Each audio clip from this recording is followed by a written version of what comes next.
آپ کی تنقید تعمیری ہونی چاہیے۔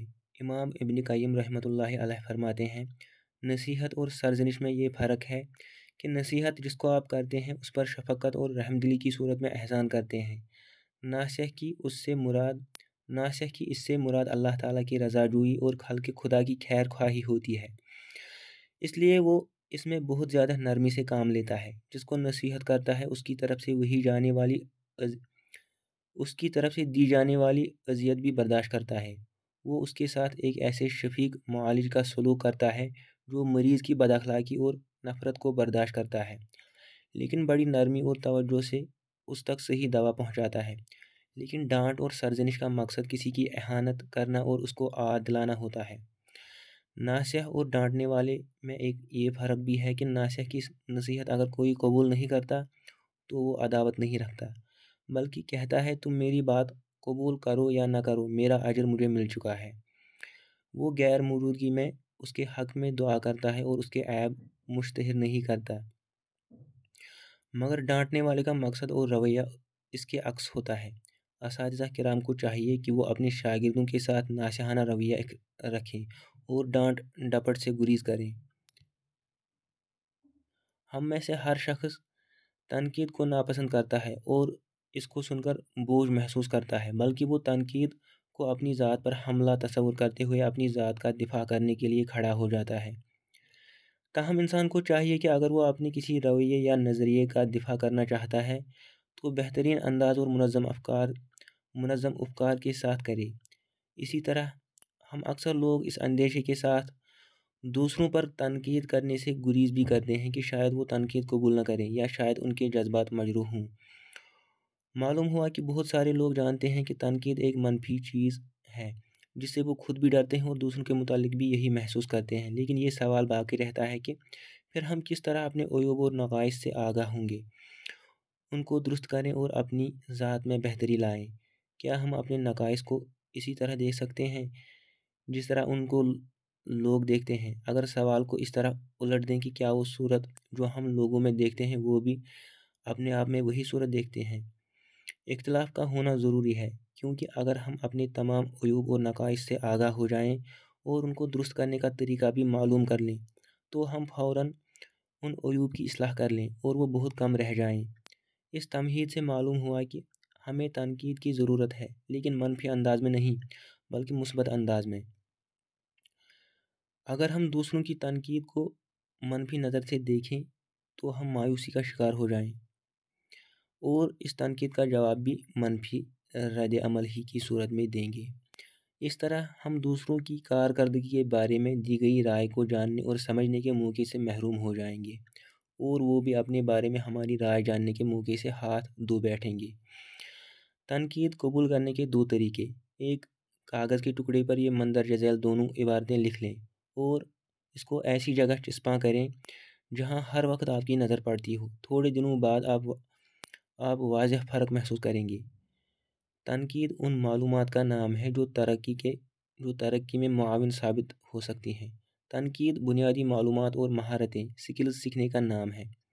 اپنے بارے میں دوسروں کی آراء جاننے کی کوشش کریں، لیکن براہ راست تنقید کا مطالبہ نہ کریں، کیونکہ لوگ اکثر اوقات تنقید کے وقت منفی چیزوں کے بارے میں زیادہ سوچتے ہیں۔ اس لیے بہترین طریقہ یہ ہے کہ آپ شروع میں ان سے یہ مطالبہ کریں کہ وہ آپ کو اپنا کام زیادہ بہتر طریقے اور زیادہ فعالیت کے ساتھ کرنے کے لیے اور اپنی ذات میں مزید نکھار پیدا کرنے کے لیے تجاویز دیں۔ توجہ کے ساتھ ان کی باتیں سنیں، ان کی تنقید پر غور کریں اور آخر میں ان کا شکریہ ادا کریں۔ اس طرح تنقید کے متعلق آپ کا نقطہ منفی سے مثبت میں تبدیل ہو جائے گا۔ دوسرے لوگ بھی متاثر ہوں گے اور وہ لوگوں کو اپنی ذات کی اصلاح میں مدد دینے کے لیے منفی تنقید کے بجائے مثبت تنقید کے بارے میں سوچیں گے۔ لوگ ایسے شخص کو پسند کرتے ہیں جو ان کے جذبات مجروح کیے بغیر ان کی اصلاح کرے۔ شہر کا حال لوگوں سے کھچا کھچ بھرا تھا۔ ایک صاحب اپنی باری پر تقریر کرنے کے لیے سٹیج پر تشریف لائے۔ تقریر شروع ہوئی، بات سے بات نکلتی گئی اور گفتگو طویل ہوتی گئی۔ لوگ اکتا گئے اور ایک ایک کر کے حال سے نکلنا شروع ہو گئے۔ وہ صاحب گھر پلٹے اور بیوی سے اپنی تقریر کے بارے میں رائے مانگی۔ وہ بڑی سمجھدار خاتون تھی، اس نے جواب دیا، یہ موضوع ایک پختہ مضمون کے قابل تھا۔ جو کسی علمی رسالے میں چھپانے کے لائق ہے۔ وہ صاحب سمجھ گئے کہ یہ موضوع تقریر کے لیے غیر مناسب تھا۔ کسی سے یہ مت کہیں تم اس کام کے قابل نہیں ہو، تم کوئی دوسرا کام ڈھونڈو، یہ تمہارے بس کی بات نہیں۔ جھگڑے سے اجتناب کر کے محفل لوٹ لیں۔ حدیث شریف میں یہ پیغام مصطفی صلی اللہ علیہ وسلم ہے: میں اس شخص کے لیے جنت کے وسط میں گھر کی ضمانت دیتا ہوں جو حق پر ہونے کے باوجود جھگڑا چھوڑ دے۔ اپنے آپ کو نمایاں کرنے کی خواہش اکثر اوقات جھگڑے کا پہلا سبب ہوا کرتی ہے۔ آپ اپنی معلومات اور خوش بیانی کے اظہار کے لیے کوئی موضوع چھیڑ دیتے ہیں، پھر مد مقابل کو اپنی دلیل و منطق کے زور پر پچھاڑ دیتے ہیں اور مجلس لوٹ لیتے ہیں، تو دوسرا شخص اس کو اپنی اہانت اور رسوائی خیال کرتا ہے، جس کو وہ شاید ہی معاف کرے، اور خواہ کی بے مقصد لڑائی مول لیتے ہیں۔ براہ راست تنقید سے گریز کریں۔ تنقید و اعتراض کے لیے کسی خاص اہلیت یا بہت زیادہ زور لگانے کی ضرورت نہیں ہوتی۔ کوئی بھی بیوقوف کسی بھی نابغہ روزگار انسان کو ایک چٹکی میں برا بھلا کہہ کر اس کا مذاق اڑا سکتا ہے۔ آئیے لوگوں کو سمجھنے کی کوشش کریں۔ جب کسی سے کوئی غلطی ہو جائے تو اس کے لیے عذر تلاش کریں۔ یہ براہ راست تنقید سے کہیں زیادہ فائدہ مند کام ہے۔ انسانی فطرت اس سے انکار کرتی ہے۔ البتہ ایسا ممکن ہے کہ تنقید کرنے والا انسان سخت اور براہ راست تنقید کر کے اپنا مطلب حاصل کر لیتا ہے، لیکن اگر زیادہ نرم رویہ اختیار کیا جائے تو یہ بات قبول کرنے کے امکانات بڑھا دیتا ہے۔ ہمارے لیے رسول اللہ صلی اللہ علیہ وسلم بہترین نمونہ ہے۔ آپ کے پاس قبیلہ مضر کے چند لوگ آئے جو بھوکے ننگے تھے۔ آپ صلی اللہ علیہ وسلم نے لوگوں کو بلایا اور خطبہ دیا تو ایک آدمی نے دینار صدقہ کیا، ایک نے 1 درہم، ایک نے اپنا کپڑا صدقے میں دے دیا اور ایک نے چند کلو کھجور کا صدقہ کر دیا۔ آپ صلی اللہ علیہ وسلم نے یہ نہیں کہا صدقہ کرو اور نہ صدقہ نہ کرنے والے کو عتاب کا نشانہ بنایا۔ نتیجہ یہ ہوا کہ ایک انصاری صحابی ایک بری ہوئی بوری لائی جس کو اس کے لیے اٹھانا بھی مشکل تھا اور رسول اللہ صلی اللہ علیہ وسلم کی خدمت میں پیش کر دی۔ آپ صلی اللہ علیہ وسلم کا چہرہ کھل اٹھا۔ دیکھا دیکھی لوگ بھی اٹھ کر صدقہ کرنے لگے کہ آنن فانن وہاں ایک ڈھیر لگ گیا۔ رسول اللہ صلی اللہ علیہ وسلم خوش ہوئے اور فرمایا: جس نے اسلام میں کسی چیز کی طرح ڈالی تو دوسرے عمل کرنے والوں کے ساتھ اسے بھی اجر ملے گا۔ اسی طرح براہ راست تنقید و ملامت سے گریز کریں۔ اس سے دلوں کو بھڑکانے کے سوا کوئی فائدہ نہیں ہوگا۔ لوگ اعلانیہ نصیحت کرنے کو ناپسند کرتے ہیں۔ اس میں دو رائے نہیں کہ لوگ اعلانیہ سمجھانے اور نصیحت کرنے کو ناپسند کرتے ہیں، کیونکہ ہر کوئی یہی چاہتا ہے کہ اس کے نقائص لوگوں کے سامنے عیاں نہ ہوں۔ اس لیے کسی انسان کو کونے میں لے جا کر علیحدگی میں سمجھانا بات سمجھنے کے لیے زیادہ کارگر طریقہ ہے۔ کثرت کے ساتھ ملامت کرنے سے احتیاط برتیں۔ لوگ ایسے شخص سے بہت زیادہ ناگواری محسوس کرتے ہیں جو بیجا، بغیر پوچھے اور بغیر سوچے ان کو لعنت ملامت اور زجر و توبیخ کرے، بلکہ اگر کوئی معذرت کرے تو پھر بھی اس کو ملامت کرتے رہنا بہت غلط رویہ ہے۔ ہم پہلے جذباتی ہیں، بعد میں اصحاب عقل و دانش۔ ہمارے احساسات اور خواہشات سے معمور دل ہیں جو دوسروں سے احترام کا تقاضا کرتے ہیں۔ آپ دوسروں کے دلوں کو کیوں توڑنا چاہتے ہیں، جبکہ آپ جانتے ہیں کہ آپ کے دل بھی انہی احساسات میں گندے ہوئے ہیں اور اسی نوع سے تعلق رکھتے ہیں۔ لعنت ملامت، ڈانٹ ڈپٹ اور کڑوا مذاق انسانی نفس پر بہت بھاری ہوتا ہے، اس لیے اس سے بچنے کی کوشش کریں تاکہ لوگ آپ کے ساتھ محبت کریں۔ غلطی تسلیم کرنا دانش مندی ہے۔ غلطی کا اعتراف اس غصے کو مٹا دیتا ہے جو ممکن ہے کہ مد مقابل کے دل میں پیدا ہو، پھر اس غلطی کے اثر میں تخفیف کر دیتا ہے۔ لہذا جب آپ دیکھیں کہ آپ غلطی پر ہیں تو فوراً اس کو تسلیم کریں۔ یہ اس بات کی ضمانت ہوگی کہ آپ کا حریف نرم پڑ جائے اور جلد معاف کر دے، لیکن اگر آپ اصرار کریں تو وہ بھی مخالفت پر اتر آئے گا۔ ایک کہاوت ہے: گناہ کا اعتراف کرنے والا ایسا ہے جیسا بے گناہ۔ میں سے دور رہیں۔ لوگ ہمیشہ ایسے شخص کو اچھا نہیں سمجھتے جو ہر کامیابی کو اپنے کھاتے میں ڈالے اور ہر ناکامی کو دوسرے کے کھاتے میں رکھے۔ نیو یارک کے محکمہ ٹیلی فون نے ایک سروے کیا۔ جس کے مطابق لفظ میں ٹیلی فون پر کہا سنا جانے والا سب سے زیادہ لفظ ہے۔ اس کا مطلب ہے کہ ہر شخص کو صرف اپنی فکر پڑی ہے، ہر انسان پر یہی صفت چھا چکی ہے۔ اگر آپ کو سب سے پہلے اپنی فکر ہے، آپ لوگوں کو توجہ دینا نہیں چاہتے، تو لوگوں کو کیا پڑی ہے کہ وہ آپ پر توجہ دیں۔ اچھے پہلوؤں کو چھوڑ کر صرف منفی پہلوؤں پر ترکیز نہ کریں۔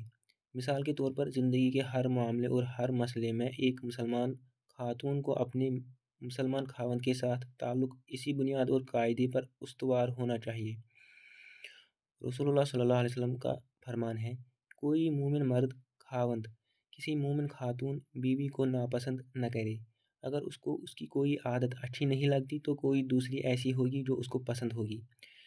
عیبوں سے کوئی پاک نہیں، بیوی نہ خاوند، نہ دوست، نہ ساتھی، نہ آقا، نہ غلام، نہ حکمران، نہ عوام۔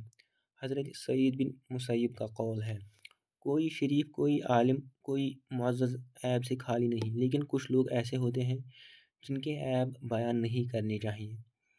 جس کا علم و فضل اس کے عیب و نقص سے زیادہ ہو تو اس کا وہ نقص اس علم کی وجہ سے ختم ہو جاتا ہے۔ اس لیے اہل فضل کا احترام کرتے ہوئے ان کے نقائص بیان کرنے سے پرہیز کرنا چاہیے۔ کتنے ایسے لوگ ہیں جن کو ہم برا سمجھ کر ہدف تنقید بناتے ہیں۔ جب دوسروں کو دیکھتے ہیں تو ان کی نسبت وہ اچھے لگتے ہیں اور ہم ان کی مدح سرائی شروع کر دیتے ہیں۔ شاعر نے کیا خوب کہا ہے، بقیت من امر فلما ترکتہ وجربت اقواما بقیت علی امر، میں امرو کے شکوے کرتا رہا، جب اس کو چھوڑ دیا اور دوسرے لوگوں کو آزمایا تو اس کو چھوڑنے پر روتا رہا۔ رسول اللہ صلی اللہ علیہ وسلم ہمیں اس کی ایک مثال دیتے ہیں، انسان طبعاً اچھائیاں بھول جاتا ہے، اس لیے آپ صلی اللہ علیہ وسلم ہمیں انصار کی فضیلت یاد کرواتے ہوئے فرماتے، میں تم کو انصار کے بارے میں حسن سلوک کی وصیت کرتا ہوں۔ وہ میرے خاص لوگ ہیں، انہوں نے اپنا وعدہ پورا کیا، اب جو باقی ہے وہ ان کے لیے ہے، ان کی اچھائیاں قبول کرو اور ان کی برائیوں سے تجاوز کرو۔ یہ ہے عدل و انسانیت کی چوٹی اور بلندی۔ جو چھوٹی چھوٹی غلطیاں نہیں بھولتا، لوگ ایسے شخص کو ناپسند کرتے ہیں۔ لوگ ایسے شخص سے نفرت کرتے ہیں جو ان کی لغزشوں کو نہیں بھولتا اور ہر مجلس و محفل میں ان کو لے کر بیٹھ جاتا ہے۔ اللہ تعالیٰ فرماتے ہیں، وَالْعَافِينَ عَنِ النَّاسِ وَاللَّهُ يُحِبُّ الْمُحْسِنِينَ، اور لوگوں کو معاف کر دینے والے ہیں اور اللہ نیکوکاروں کو پسند کرتا ہے۔ رسول اللہ صلی اللہ علیہ وسلم فرماتے ہیں، جو کسی مسلمان کی پردہ پوشی کرتا ہے، اللہ اس کی دنیا اور آخرت میں پردہ پوشی کریں گے۔ چنانچہ جو شخص ہر وقت لوگوں کی غلطیوں کو بیان کرتا رہتا ہے، لوگ ایسے شخص کے ساتھ اٹھنا بیٹھنا ناپسند کرتے ہیں۔ بڑی خوش بیانی اور اشارے کی زبان میں غلطیوں پر متنبہ کریں۔ میں آپ اور سارے لوگ دوسروں کی تنقید کو ناپسند کرتے ہیں، لیکن ہم سب کثرت کے ساتھ قابل تنقید کام بھی کرتے ہیں۔ اگر کسی پر تنقید کا کوئی حقیقی سبب موجود ہو تو ایسی صورت میں کیا کرنا چاہیے؟ ایسی صورت میں سیرت رسول ہماری رہنمائی کرتی ہے۔ حضرت عبداللہ بن عمر رضی اللہ عنہما نے ایک خواب دیکھا تو حضرت صلی اللہ علیہ وسلم نے ان کو تعبیر بیان کرتے ہوئے بڑے احسن انداز میں ان کی غفلت پر متنبہ فرمایا، عبداللہ بہت اچھا آدمی ہے، لیکن کیا ہی اچھا ہوتا کہ وہ قیام اللیل بھی کرتا۔ دیکھیے رسول محترم صلی اللہ علیہ وسلم نے کس خوش اسلوبی سے غلطی کا علاج فرمایا اور غلطی پر توجہ کرنے سے پہلے مدح سرائی کو ترجیح دی۔ تنقید اور رہنمائی کا مقصد دوسرے کے دل میں نفرت پیدا کیے بغیر اس کی اصلاح ہونا چاہیے۔ اس لیے تنقید کرنے والے کو چاہیے کہ وہ کمی کوتاہی پر اشارتاً اور تلمیحاً تنبیہ کرے۔ پہلے اپنی غلطی پر گفتگو کریں اور مہذبانہ اور تجویز کے انداز میں بات کہیں۔ کسی سے آمرانہ انداز میں کہنا، یہ کر، یہ نہ کر، اتنا اچھا نتیجہ نہیں دے سکتا جتنا مہذب انداز میں کہنا نتیجہ خیز ثابت ہو سکتا ہے۔ مثلاً کیا یہ بہتر نہیں کہ آپ ایسا کریں؟ کیا یہ اچھا نہیں کہ آپ اس سے گریز کریں؟ کیونکہ پختہ اور آمرانہ انداز میں اگر کوئی حکم دیا جائے تو نفس کے لیے اس کو قبول کرنا آسان نہیں ہوتا، لیکن اگر کوئی شخص بات مان بھی لے تو اس انداز سے اس کے دل میں ایک گہرا زخم ضرور لگ جاتا ہے، لیکن مؤدبانہ اور درخواست کے لہجے میں کہی گئی بات کو نگلنا اور سہنا آسان ہوتا ہے۔ انسان اپنے دل میں اس کے متعلق کوئی ناگواری محسوس نہیں کرتا، راضی خوشی اس پر عمل کرتا ہے۔ لوگوں کے ساتھ فرما روائی کے انداز میں برتاؤ نہ کریں۔ لوگ ایسے شخص کو نفرت کی نگاہ سے دیکھتے ہیں جو ان کے ساتھ حقارت اور حکمرانی کے انداز میں رویہ رکھتا ہے، خواہ یہ جس مرضی رتبے پر فائز ہو، جو صرف حکم چلاتا رہتا ہے، لوگوں کے احساسات کی کوئی پرواہ نہیں کرتا اور اپنے آپ کو نمایاں اور چھایا ہوا رکھنا چاہتا ہے۔ ہارون بن عبداللہ جمال رحمہ اللہ راوی ہے کہ ایک دن امام احمد بن حنبل رحمۃ اللہ علیہ رات کے وقت اس کے گھر آئے۔ دروازے پر دستک دی، میں نے پوچھا کون؟ جواب آیا احمد۔ میں نے جلدی دروازہ کھولا اور آدابی تسلیمات کے بعد پوچھا کہ اس وقت آنے کا کیا سبب ہوا؟ انہوں نے جواب دیا، آج میں تمہارے بارے ہی میں سوچتا رہا ہوں۔ میں نے پوچھا کس بات پر؟ انہوں نے جواب دیا، میں آج تمہارے پاس سے گزرا، تم سائے میں بیٹھے ہوئے تھے اور لوگ اپنے ہاتھوں میں کلمے اور کاپیاں پکڑے دھوپ میں بیٹھے تھے، تم ان کو حدیث سنا رہے تھے اور وہ لکھ رہے تھے۔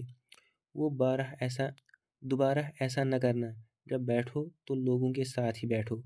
اس مشورے اور نصیحت پر غور کریں جو کسی تبصرے کی محتاج نہیں۔ بیان کرنے والا شخص امام احمد بن حنبل رحمہ اللہ نہیں، بلکہ وہ شخص ہے جس کو نصیحت کی گئی۔